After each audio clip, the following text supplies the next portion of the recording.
I wished Prof a happy birthday personally, but I would like to also do it publicly. Happy birthday, Prof. I wish you joy. I will never forget the kindness you showed when I lost my mother in March of 2021. And speaking of my mother was a remarkable woman who had very considered and firm opinions about everything.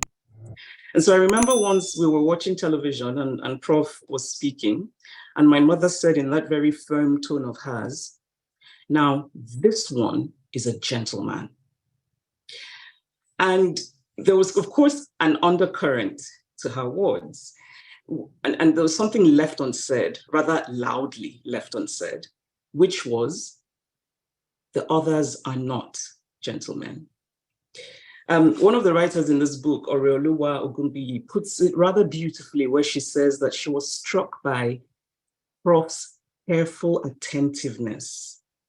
And reading that, I thought perhaps that this would be a wonderful definition of a person who's a gentleman, a person who has the quality of careful attentiveness. And so this brings me to a recurring idea in this book, which is that Prof Yemi Osinbajo is different, unlike the others, unexpected. It is an idea to which I too subscribe. I remember watching Prof's magnificent speech at the APC primaries, and I was particularly struck by these words from him. "You cannot wish this country well and vote for someone you do not believe in." And after listening to that speech, I was certain that Prof would win. It seemed to me, to use an American colloquialism, a no-brainer. But by some magically mysterious, or perhaps mysteriously magical process, he did not win. And so I remember sending Prof a message saying that I had hoped he would win, but also telling him how conflicted I would have been because he is the only other person I could have supported in this election. And this support would have been based on his humane and human qualities, but also the fact that he has demonstrated leadership.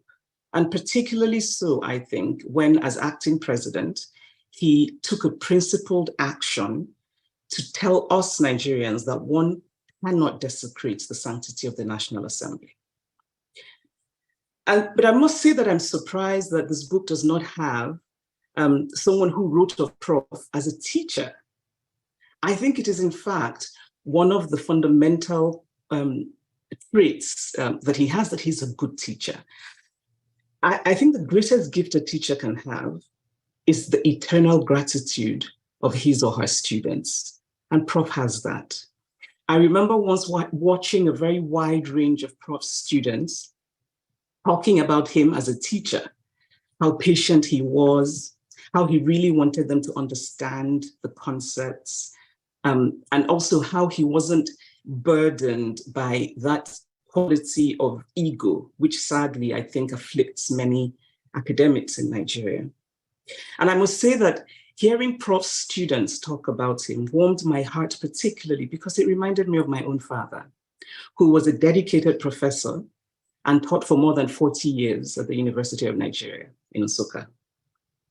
And so today we celebrate a man who is different, a man who is vice president, lawyer, teacher, a man who has said that a new Nigeria is possible. But is a new Nigeria possible? Since the Nigerian presidential elections this February, I found myself on many days fighting off a cloud of despair because the elections were so brazenly and horrifyingly mismanaged and therefore destroyed the faith of so many Nigerians. But I do not ward off despair. I do actually ward off that despair with some effort because I love this country and love is persistent. And so I do believe that we can have a new Nigeria. I sometimes wonder whether we are a nation. We might be a country, but I wonder whether we are a nation because a nation is an idea. A nation is an act of faith. And to become a nation, we have to believe in something that is bigger than ourselves. And I don't mean religious faith, which quite frankly, I think has often been desecrated at the altar of politicians.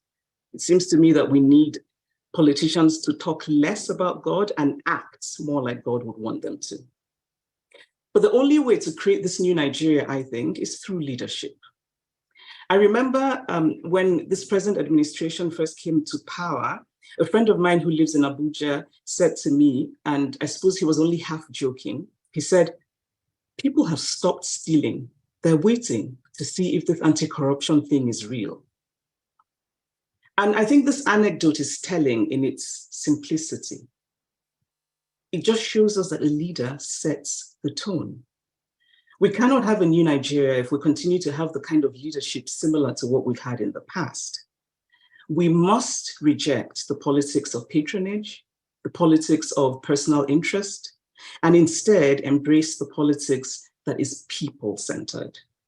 Politics should not be lucrative. We cannot have a new Nigeria if politics continues to be seen as a lucrative enterprise. And transparency should be the default. But instead, what we have now is a situation in which deception is the default. I've always been fascinated in the way that one is fascinated by something that's perverse, by how adept at deception so many in Nigeria's political landscape are. Yes, of course, we sometimes lie as human beings. Nobody's perfect. Hopefully, we don't lie too much. But with the Nigerian political class, it is a kind of endless churning of barefaced lies to a population that knows that it is in fact being lied to. And we have examples of melodramatic lies, like snakes eating, swallowing money, and politicians suddenly having doubles, but also the consequential lies that have a real impact on the lives of Nigerians. And this is the way that cynicism sets in. So many Nigerians are cynical about politics, cynical about government, and one cannot blame them. And so if we are going to have a new Nigeria, we need to make truth the priority. We need to say things as they are. We need to stop pretending. And maybe we could also take a leaf from the book and the spirit of late President Musa Yar'Adua.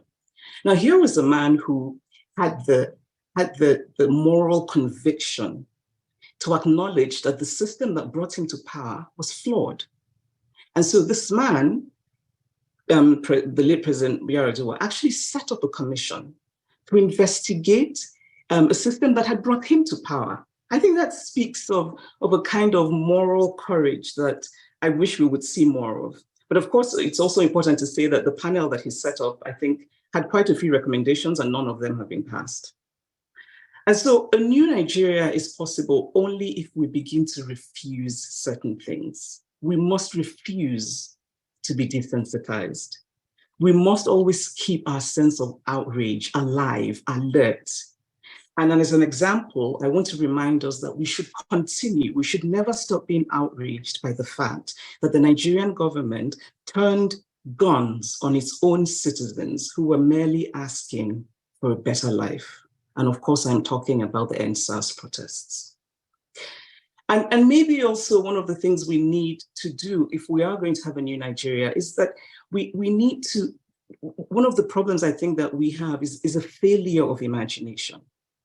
And I think we see this in all facets of Nigerian life. So I go to get my hair done and I'm telling the hairdresser, well, I want to do it this way. And she says, no, Auntie, this is how we do it. So no imagination. Teachers, for example, are often unwilling to see imagination in their students. You follow one path and that's how it's done. We need to make sure that we set alight the imaginations of Nigerians. We need to say to people that they can dare to imagine something different. Things that exist today, the structures, the institutions, they haven't always existed. Somebody made them exist. And so we can, in fact, make things differently. And I think that Prof's life illustrates this and with such examples as when he was Attorney General of Lagos State and And I know this, by the way, because some lawyers spoke with such gratitude and enthusiasm about how Prof had made real practical changes to the judicial system in the state, one of which felt to me particularly people-centered, because it was in creating centers of arbitration where people could actually sort out their problems without having to go to court. That to me is an example of a people-centered policy.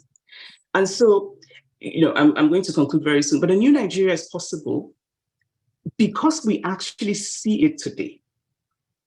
And I say that because I believe that the Nigerian political landscape has been changed forever. And this was done by one man as a catalyst. One man was the catalyst, but actually it was done by the Nigerian people. And we see examples of this in the way that in different states in Nigeria, old school politicians were just completely swept away to their own astonishment, because I think in some ways they had felt entitled to their positions. And so these examples are small, but I think it shows what is possible, that we can in fact have a voice, we can in fact create change. And I'm also personally very pleased about Mrs. Ireti Kingibe, who is now Senator-elect from Abuja, who is another politician I hope and believe will do well, because she also believes in telling the truth. And so a new Nigeria is possible also if we keep focused on the idea that there is gross inequality in this country. One of the things I think that the COVID period and the COVID lockdown showed the Nigerian elite was how precarious their positions are. And so it makes both a moral, but also a practical sense and practical reason to fight inequality, to try and make sure that, that yes, we know that there's always class differences, but it's too wide in Nigeria. But I have to say that there is a kind of exquisite irony in the fact that Prof Yemi Osinbajo, who clearly believes in the idea of unity and diversity, happens to belong to a party which I believe is responsible for an assault on this idea of unity and diversity. And in thinking about this, I could not help but think about a part of the book where Prof Osinbajo is quoted as talking about having had this personal experience with God, in which he hears God saying to him, "You are salt. And if you're going to make a difference, you have to go into the soup to change parts of the soup. You cannot change it by being outside."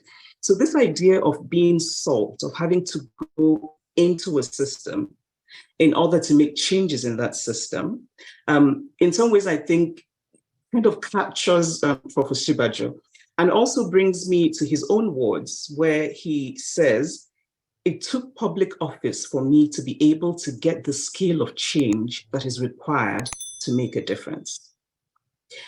And so I want to end by thanking Prof Yemi Osinbajo. And I want to thank him for speaking out, for speaking truth. And I say this, and I'm going to quote his words, where he recently said, "Ethnic profiling took place in polling booths." That needed to be said. Prof Osinbajo said it, and I thank him for it. And I'm going to end by saying that this is a book that I hope many people read. I also hope that somebody actually will write a proper biography of Prof sometime in the future. And to say that Prof Yemi Osinbajo, Vice President, teacher, lawyer, and a good man. Thank you. I'm a king, yes, I'm a king,